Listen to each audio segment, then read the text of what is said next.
Go check him out, Austin. So we're still doing some postmortem on the election, the midterm election, and movement. There's a movement for a People's Party, right? Which is the Bernie political director Nick Brana, who started this organization, and they're trying to get a third party because the majority of people don't belong to either of the two parties, and the overwhelming majority of Americans want a third party, and the Democratic Party, in their view and in my view too, it's not reformable. So I could be wrong about that. But I don't think so. But so they put out their analysis, and I thought it was really interesting, and I'm going to share some of it with you, and then we'll talk to the author, okay? So the 4 leading progressive organizations that emerged from Bernie Sanders' 2016 presidential campaign endorsed Democratic candidates across 46 states. Nearly all the candidates for Congress, governor, lieutenant governor, and Senate lost. That's Our Revolution, Justice Democrats, Brand New Congress, and the Democratic Socialists of America endorsed a combined 107 candidates for Congress this year. So that's not local, that's not state, that's on the federal level for Congress. And so 107 candidates combined of all those organizations. 44 of them won their primaries, and only 12 won their general elections. 12. 5 of those 12 were already in Congress. So that leaves 7. 5 of those 7 were longtime party politicians in line for higher office rather than insurgent candidates. So that leaves 2. Only 2 of them were actually opposed by the party and unseated establishment Democrats in the primaries. Alexandria Ocasio-Cortez, who we had on the show before anybody else had her on their shows, and Ayanna Pressley. There are 435 members of Congress, so it gets worse. Almost every candidate those groups endorsed for governor, lieutenant governor, and Senate lost in the primary or general election. That includes 13 candidates for governor, 5 candidates for lieutenant governor, and 7 candidates for U.S. Senate. Incumbents Bernie Sanders and David Zuckerman were the only ones who won. As a result, the blue wave is a corporate wave that has swept in the same kind of Democrat politicians that drove working people into Donald Trump's arms after 8 years of Obama. When Democrats busy themselves serving the wealthy again, the result will be an even sharper lurch to the authoritarian right. So they're making the case here that it doesn't appear that this revolution is happening. And if you look at the numbers, it's not. But here's what I really like. This is actually, I think, a very good piece of writing. It says, progressives cannot do the same thing year after year, charging headlong into the Democratic Party and expect different results. Breaking the cycle means changing your approach. With 80% of Americans living paycheck to paycheck, healthcare costs rising, student debt piling up, Americans live more precarious lives than they have in generations. Now here, listen to this. This is really good. Working people seek solutions that are proportionate to the size of the problems we face. I'll read that again. Working people seek solutions that are proportionate to the size of the problems we face. So when Nancy Pelosi and Dianne Feinstein say, we're going to protect the Affordable Care Act, that is not proportionate to the size of the healthcare problems that we're facing. Because if they do that, they're still ignoring the 30 million people that have no healthcare. They're still ignoring all those people who can't afford their deductible to go see a doctor the first time. A lot of people have $5,000 deductibles. So, and you saw their speeches. We showed it to you, Dianne Feinstein, Nancy Pelosi, the leader, and her speech was empty, nothing. She wants to do unity. Something that looks and feels new down to our bones. That's what people are looking for. Incrementalism and an attempt at rebranding of the Democratic Party are the well-worn paths of the cycle into oligarchy. The Democratic Party is a prison for our movement. It's a wall that keeps us from connecting with people and inspiring the millions who want authentic, credible change. The Democratic Party is a wall. That's what the Democratic Party is, the wall that keeps us progressive from connecting with people and inspiring the millions who want authentic, credible change. Had we had committed ourselves to building it after the 2016 election, we would have either forced the Democratic Party to change in the face of an existential threat, or we would be replacing it and the Republican Party right now. Instead, most of us decided to work inside the Democratic Party, so the cycle continues, voraciously consuming our climate, our economy, our society, and our lives. Now, that's pretty amazing stuff. I just want to now bring in the gentleman. Any comment from my panel? Ron, Steph? Well, yeah, I mean, you couldn't help but wonder, and there were some, progressive victories, and you couldn't help but wonder, what if we were doing all of this under a totally different umbrella, and all of us had kind of one force ahead? Because something we mentioned on a previous segment that I'll just add before you bring Nick in, progressive policies did very, very well overall. That's a great point. Those policies need a face. People aren't making the connection between these blank suit politicians and those types of policies. So it needs a new brand. You wonder what could have happened. Sorry. When you see people in your community that are in dire straits. Right. And when you have people in your life that are paycheck to paycheck, and even as a teacher, we don't have kids, and having a teacher's salary, is I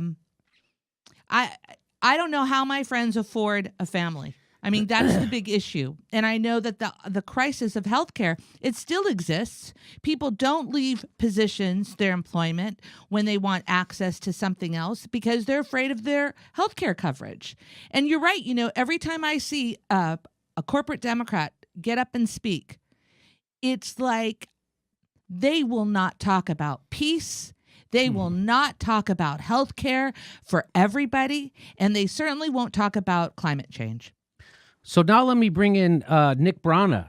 Nick, he's a friend of the show. He's the founder and director of Movement for a People's Party. And the mission of the Movement for a People's Party is building a coalition of working people unions, community groups, student chapters, academics, progressive parties, and left organizations to launch a new People's Party. Please welcome back to the show. It's Nick Brana. Hey, Jimmy. It's great to be with you. Hey, Nick. Great to have you here. Now, I really like that article. And so when the Democrats took over Congress, right? So they got, what did they get? 26? We found 26. So they barely squeaked into taking back the Congress. They needed 23. I think they got 26.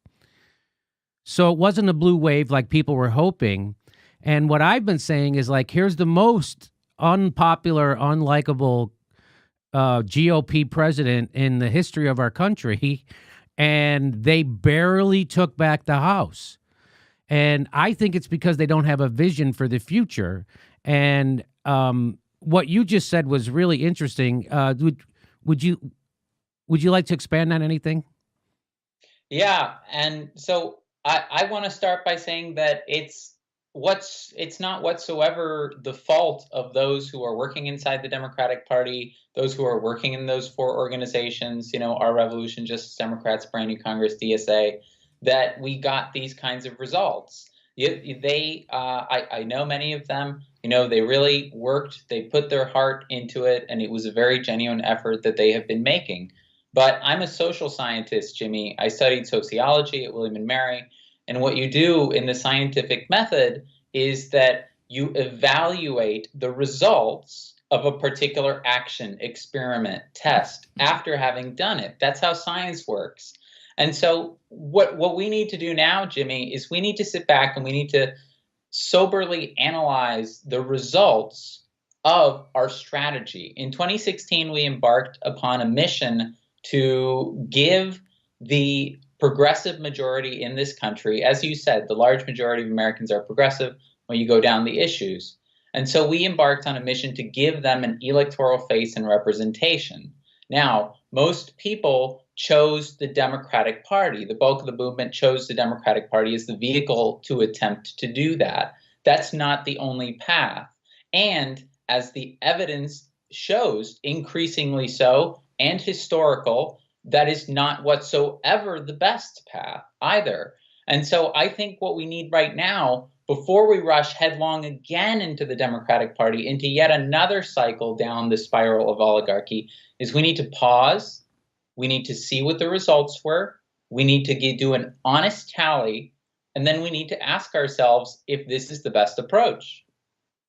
So I'm told that most of the people who were won or flipped districts and won were Medicare for all. Is that, did you know? So aren't most of the incoming new people Medicare for all people? The Democrats have campaigned on Medicare for all every time they're out of power. Every time. Every time. And then when they get into power, they don't do it. What about all the states where they have power right now? And they're not passing Medicare for all, and they're blocking it. What about when Obama was in office? You know, this is a routine for the Democrats. They know how popular it is. They campaign on it. They get into office. They abandon it. Some of the progressive candidates, the endorsed progressive candidates, Andrew Gillum, for example, Gavin Newsom, they dropped it the minute they won their primary. So this is typical. So I make that point that I live in California, the bluest of the blue state. They've had a super majority in their legislature. Plus, we had Jerry Brown, a Democrat governor. We still have fracking. We don't have free college, and we don't have Medicare for all. In fact, there was a Democrat, Anthony Rendon, who blocked it in the House. So, and he just got reelected. And the Democratic Party and the bluest state in the Union, California, is sending back to Washington Dianne Feinstein and Nancy Pelosi.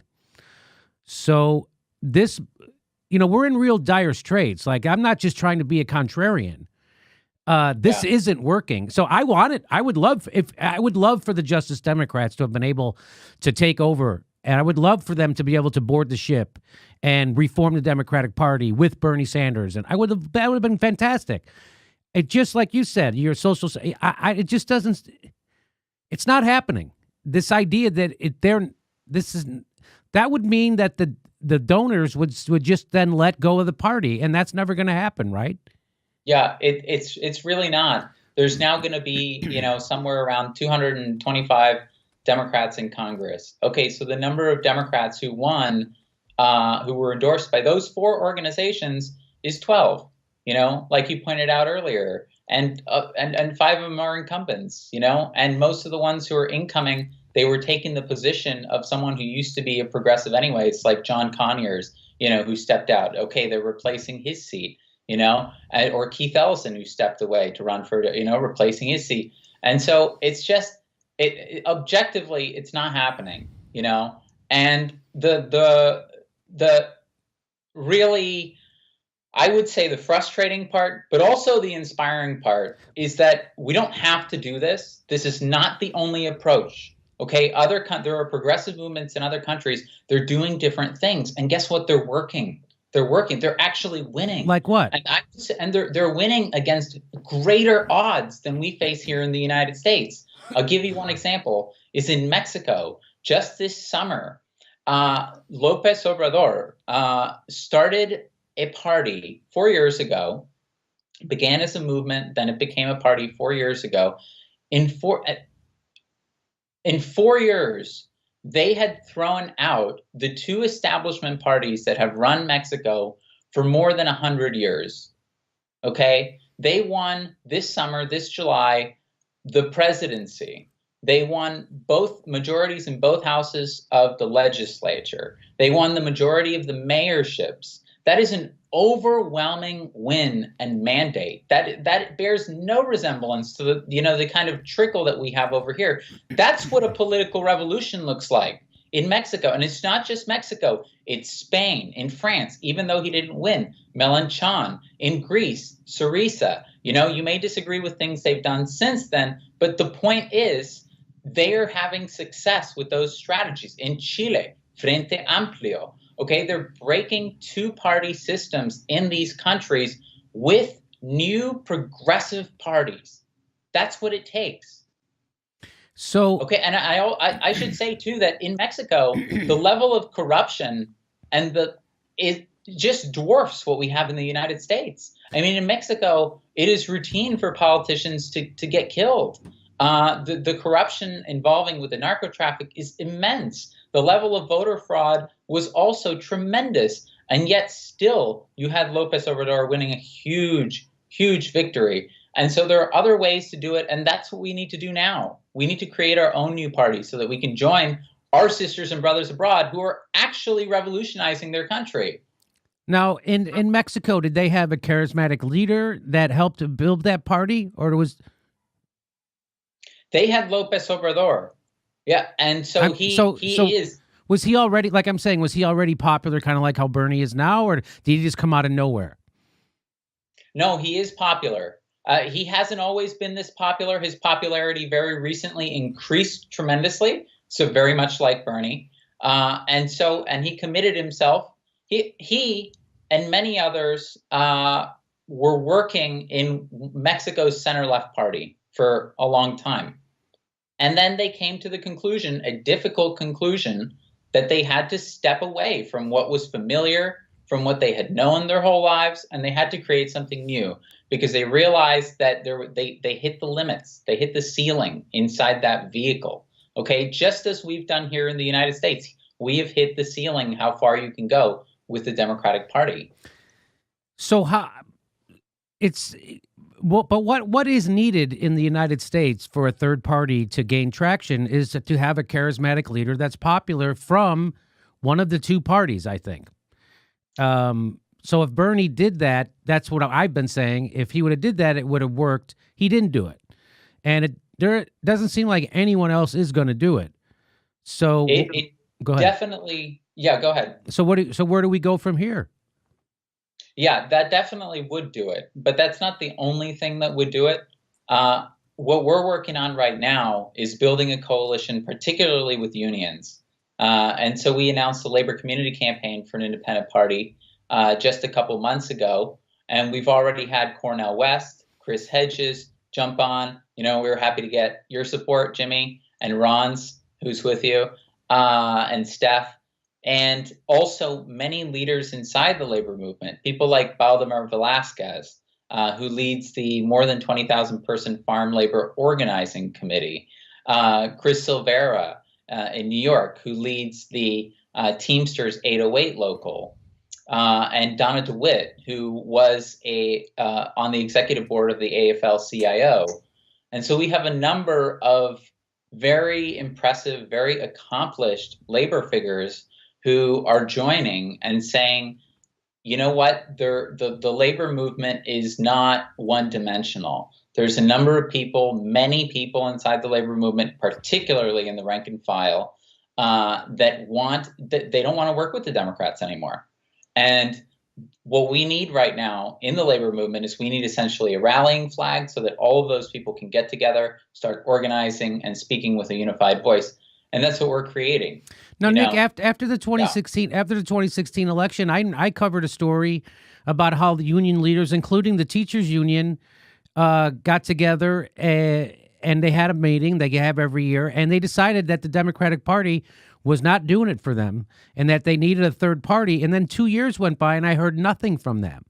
Why is that? Why did they do nothing? Right.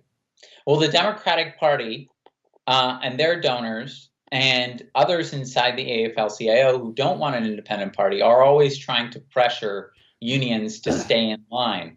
But their ability to do that is decreasing because last year at the AFL-CIO's National Convention, 2 resolutions were passed that actually call for independent politics and a break with lesser evil politics, and the exploration of the creation of a labor party, of a labor-based party. So that's very significant. That represents the fact that the leadership inside the labor movement and inside the AFL-CIO can no longer contain those people inside the union movement who want something different. So even Randy Weingarten, who was the president of the teachers union, or one of them, she was on board with that. She signed off on that too, correct? She was one of the people who supported one of those resolutions. That's right, the break with lesser evil resolutions. Yeah, and there are others. For example, the APWU, represented by Mark Dimenstein. Roseanne DeMoro also supported that. So many, many very accomplished labor leaders and their unions, were represented. And so how long do you think? I mean, how much longer? So now it's 2 more years, excuse me, until 2020. How much longer till we get an actual viable third party? Well, I hope, Jimmy, that what does not happen is that the election cycles in this country are different from any other country. Essentially, it's endless. You're always in the midst of an election cycle, and what happens with the progressive movement here is that things continually get worse. As we described in the article, climate change gets worse, inequality gets worse, student debt piles up, healthcare access decreases, the costs increase. Okay, so that creates a kind of like a frantic, feel inside the progressive movement and the progressive community. And I think, oh my God, we need a solution that's going to happen in like 2 seconds. And there's an election coming up in less than 2 years, always an election coming up in less than 2 years. And so we're in this burning house, and, we just kind of like got this, we have this gasoline. Maybe we should just keep throwing it at it, keep throwing it at the house, or we're in a ditch. Just keep digging. The solution, oh my gosh, now the ditch is deeper, dig faster, so we actually need to think about what it is that we're doing. That's what we're doing as Movement for a People's Party. Like you pointed out, the large majority of Americans want a major new party, and that statistic has increased over the past 15 years by about like 20%. So it's now at 57%. And it's been that high. It's been above 50% for the past 5 years. And even more incredibly is the fact that now a majority of Democrats, self-described Democrats, say that they want a major new party, that they want a third party. So it's overwhelming. So something like 26% of the electorate calls themselves a Democrat. And you're saying that how many of those people are calling for a third party? Among Democrats, 54%. 54% of Democrats. And yeah, exactly. And like you said, they're only 26% of the country, because over the last 15 years, you've also seen a massive disaffiliation with the Democratic and the Republican parties. So you have 45% independents right now, and you have about half of the Democrats and half of the Republicans, the people who still call themselves that, like not the people who've left, but half of the Democrats and Republicans also say we need an independent party. When you're done calculating it, Jimmy, 13% of Americans are left who are happy with being Democrats.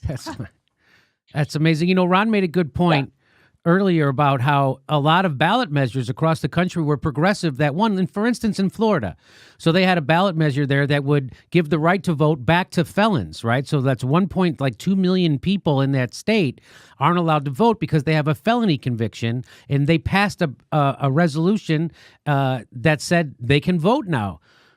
But yet the progressive candidate lost for governor. So it's weird that progressive legislation wins, but the Democrat loses. And it seems to me that there's just a lot of people who aren't going to vote for a Democrat. And because the Democratic Party is so tainted, and especially a Democrat who campaigns with Hillary Clinton, the least popular politician in the history. So I think it's that association. What do you think? You think that because people are for progressive, they pass minimum wage all the time. They pass legal marijuana. They pass all these, but they've passed Medicaid expansion in Nebraska, Utah, Idaho. They passed Medicaid expansion in those blood red states. And yet they won't vote for a Democrat. So I think it's because the Democratic Party is so tainted and so doesn't stand for anything. What do you think? It is. Americans say that they view the Democratic Party as the party of the elite over Republicans. Really? Yeah. Just think about that. Wow. So that is because Democrats, working class Americans look at they watch TV, they watch CNN, and they see these elite corporate media people bashing the Republicans all the time, bashing Trump in particular, and basically siding with the Democrats, and this happens in basically all of these countries that have turned to either far right parties or left parties, is that people begin to realize that the corporate media is a part of the establishment and part of the elite that they hate. And so they do things to spite them. They say, well, if those people who live in the freaking steel towers, who are looking down at me and giving me orders, I'm just going to, cast a vote for Brexit. I'm going to cast a vote for Trump because fuck them, like I just want to go against them. And so you're right. The Democratic Party's brand is absolutely toxic, and it rubs off, and it's an anchor. It's a deadweight now to the progressive movement, despite the fact that we know that people are clamoring for those very policies. That's the thing that's amazing to me. Well, Nick, I hope you can get it done. I can't wait for the day when I can go and vote for a slate of candidates that you've worked with. So that's what I'm really waiting for. I hope it happens. And where can people help out if people are interested in helping out a movement for a people's party? And what can they do? Yeah, so this is eminently doable. It's happening in other countries where it's more difficult than it is here. More difficult. And so come help us at forapeoplesparty.org. And you can also email us at organize@forapeoplesparty.org. We need your help as volunteers, as contributors. It's going to take, it takes people power to make this happen, but we can do it, and we have to do it. All right, Nick, thanks for being our guest, and I'm sure we'll talk to you again soon. Thanks, Jimmy. Our next live Jimmy Dore show is February 1st in Burbank, California. Go to jimmydorcomedy.com for a list of all our live shows, and please become a premium member if you can. Become a patron. It's the way we support this show because they're coming at us, and we give you bonus. We give you hours of bonus material every week. Check it out. Become a patron. And if you can, make sure you're still subscribed. They unsubscribe people every day. I know it sounds crazy. It only takes a second. Please make sure and click that bell when you subscribe so they'll send you a notice when we